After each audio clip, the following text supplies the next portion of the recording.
Baik, Assalamualaikum warahmatullahi wabarakatuh. Perkenalkan, kami dari kelompok 2 Magister Farmasi Klinik tahun angkatan 2024. Di sini kami akan menjelaskan mengenai analisis Structure Activity Relationship atau SAR dari obat clopidogrel untuk memenuhi tugas ujian akhir semester 1 mata kuliah farmakoterapi lanjut 2 yang diampu oleh Bapak Dr. Sains Apoteker Rohmat Yudi Utomo, Magister Sains. Selanjutnya adalah deskripsi kasus. Pasien laki-laki usia 65 tahun memiliki riwayat stroke ringan dan telah menggunakan aspirin 100 mg selama 6 bulan. Pasien mengalami kejadian trombosis rekaren pada karotis meskipun sudah menjalani terapi aspirin. Aspirin dihentikan karena resistensi terhadap obat ini. Berikan penjelasan berdasarkan pendekatan hubungan struktur dan aktivitas apabila rekomendasi pengobatan menggunakan clopidogrel. Sebelum membahas kasus lebih dalam, pertama kita akan melakukan review mengenai profil dari obat clopidogrel. Yang pertama adalah senyawa penyusun clopidogrel. Jadi, clopidogrel tersusun dari 2 senyawa utama, yaitu piridin dan juga thiofen. Cincin piridin merupakan senyawa aromatik 6 atom dengan 5 atom karbon dan 1 atom nitrogen. Sedangkan thiofen merupakan senyawa aromatik 5 atom dengan 4 atom karbon dan 1 atom sulfur. Senyawa piridin dan thiofen akan bergabung melalui reaksi fusi dan menghasilkan cincin heterosiklik, yaitu tieno 3,2C piridin yang ada di gambar sebelah kanan. Reaksi fusi ini membentuk struktur yang lebih stabil secara termodinamika karena sistem aromatik yang diperluas. Struktur ini memberikan sifat fisika dan kimia baru. Selanjutnya, clopidogrel memiliki gugus ester metil COOCH3, gugus klorfenil di posisi aromatik, dan kerangka utama tieno 3,2C piridin. Atom sulfur pada tieno 3,2C piridin dan atom klorin pada fenil memberikan kontribusi terhadap sifat lipofilik dan bioaktivitasnya. Nama IUPAC-nya adalah metil 2,2-klorfenil 2,6,7 dihidrotieno 3,2C piridin 5 il asetat. Adapun rumus molekul dari clopidogrel adalah C16H16 klor NO 2S H2SO4. Berat molekulnya adalah 419,9 gram per mol. Adapun pemerian clopidogrel adalah berbentuk serbuk yang berwarna putih hingga hampir putih. Larutannya adalah 5,3, menunjukkan sifat yang sedikit asam. Sediaan clopidogrel sendiri itu berbentuk tablet dengan dosis 75 mg. Berikutnya tentang farmakodinamik clopidogrel. Mekanisme aksinya ini karena obat adalah prodrug, jadi harus di metabolisme dulu menjadi metabolit aktifnya. Indikasinya pada orang dewasa untuk pencegahan gradient arteriotrombotik. Efek samping yang sering terjadi adalah major hemoragi, terus ada minor hemoragi juga dengan implikasi hemoragi stroke dan intracranial hemoragi. Farmakokinetik clopidogrel, absorpsinya obat ini dapat diminum dengan atau tanpa makanan, diabsorpsi secara cepat dan baik. Onsetnya 2 jam pada dosis loading yang 300-600 mg, di hari kedua terapi pada dosis 75 mg. Distribusinya dari volume distribusi 39,240, catatan proteinnya sebagai prodrug 98%. Di tengah prodrugnya 6 jam, metabolit aktif turunan tiol 30 menit, metabolit inaktif turunan asam karboksila 8 jam. Durasi aksi profil koagulasi kembali bertahap ke baseline sekitar 5 hari sejak penghentian terapi. Ekspresinya di urin 50% dan feses 46%.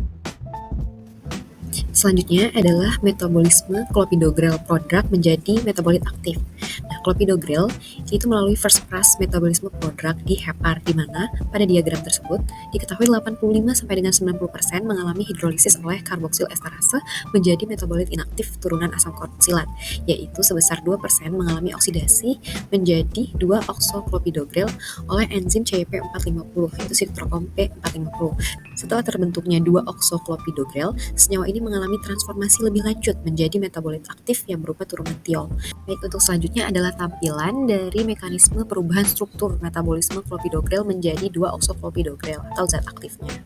Pada tahapan awal, terlihat adanya lingkaran merah pada gugus sulfur. Hal ini menunjukkan bahwa pada langkah awal metabolisme yang dilakukan oleh bantuan enzim CYP2C19, ini terjadi oksidasi clopidogrel menjadi 2-oksoclopidogrel. Nah, pada gugus sulfur ini yang telah teroksidasi mengubahnya menjadi gugus karbonil, sehingga terbentuklah struktur 2-oksoclopidogrel. Perubahan ini sangat penting karena gugus karbonil ini meningkatkan polaritas molekul dan mempersiapkannya untuk tahapan reaksi berikutnya, menjadikan lebih reaktif dalam proses metabolisme. Molekul ini mengalami reaksi metabolik lebih lanjut untuk menghasilkan metabolit aktif melalui pembukaan cincin thiazolidin yang mengubah struktur molekul. Penggantian gugus sulfur pada posisi oksidasi ini menjadi gugus tiol. Gugus tiol ini adalah fitur yang sangat penting karena berfungsi untuk membentuk ikatan kovalen dengan reseptor P2Y12 pada trombosit. Baiklah, kali ini kita akan masuk ke pembahasan kasus. Jadi terkait aspirin, di sini aspirin dapat resistensi dalam penggunaannya pada beberapa kondisi di dalam tubuh pasien. Yang pertama terkait ketidakpatuhan dan juga dosis obat yang tidak efektif. Dalam hal ini artinya pasien tidak patuh menggunakan obat dan dosis yang digunakan itu bukan dosis yang seharusnya. Misalnya pasiennya menggunakan dosis aspirin yang underdose. Selanjutnya penggunaan obat-obat lain. Jadi bisa menghambat penyerapannya dan juga berinteraksi pada jalur mekanisme aspirin. Misalnya NSAID. Yang ketiga yaitu penyakit-penyakit penyerta seperti hipertensi, diabetes mellitus, gagal ginjal kronik yang tentunya dapat meningkatkan kecenderungan pembekuan darah dan mengurangi efektivitas dari aspirin sendiri. Ataupun misalnya efek dari peradangan sistemik penyakit itu, ketidakseimbangan metabolit karena penyakit itu yang tentu akan memperburuk efek dari antiplatelet. Yang selanjutnya adalah trombosit yang tidak responsif. Hal ini dapat mengurangi juga efektivitas aspirin dan tentunya juga berhubungan dengan penyakit-penyakit penyerta yang sebelumnya telah disebutkan. Yang terakhir yaitu terkait struktur dari aspirin. Resistensinya ini karena terjadi ketidakmampuan gugus asetil untuk menghambat COX-1. Jadi polimorfisme gen pada serin aktif COX-1 membuat gugus asetil gagal berikatan dengan enzim ataupun karena degradasi dari aspirin sebelum mencapai ke bagian COX-1. Jadi aspirin ini dia terhidrolisis dengan sangat cepat. Baik, terkait molekul clopidogrel. Jadi struktur dari clopidogrel ini dapat dijelaskan dalam 3 bagian utamanya, yaitu cincin dari thionoviridin, yang kedua ester metil, dan yang ketiga adalah klorin. Sekarang saya akan menjelaskan tentang cincin thienopiridin. Cincin thienopiridin ini mengandung 2 unsur, yaitu thieno dan piridin.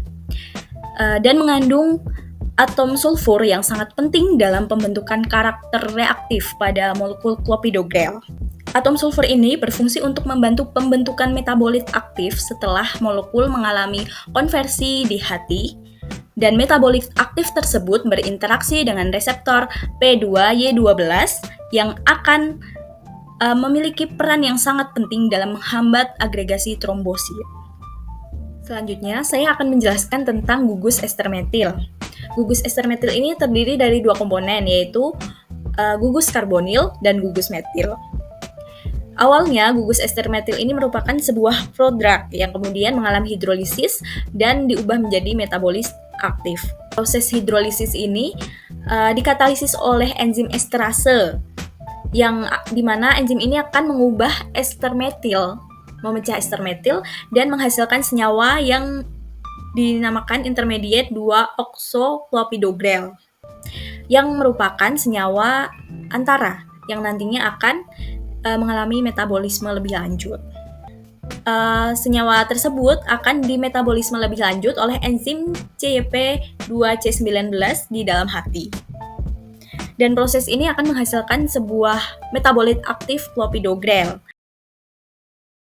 Berikutnya mengenai gugus klorin, di mana gugus klorin pada clopidogrel yang sudah ditandai memiliki peranan krusial dalam pengikatan metabolit aktif terhadap reseptor P2Y12. Klorin juga dapat meningkatkan aktivitas metabolit aktif clopidogrel terhadap reseptor P2Y12. Afinitas yang tinggi ini diperlukan agar penghambatan agregasi platelet dapat berjalan secara efektif dan efisien.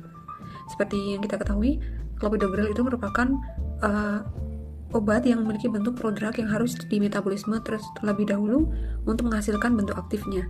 Gugus klorin membantu dalam proses tersebut sehingga obat dapat bekerja optimal dalam menghambat trombosit.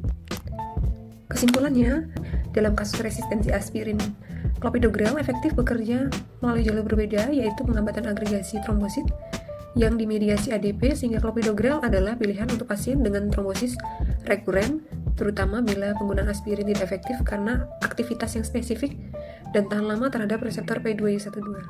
Berikut adalah beberapa daftar pustaka yang kami gunakan. Berikut adalah kontribusi dari masing-masing anggota kelompok.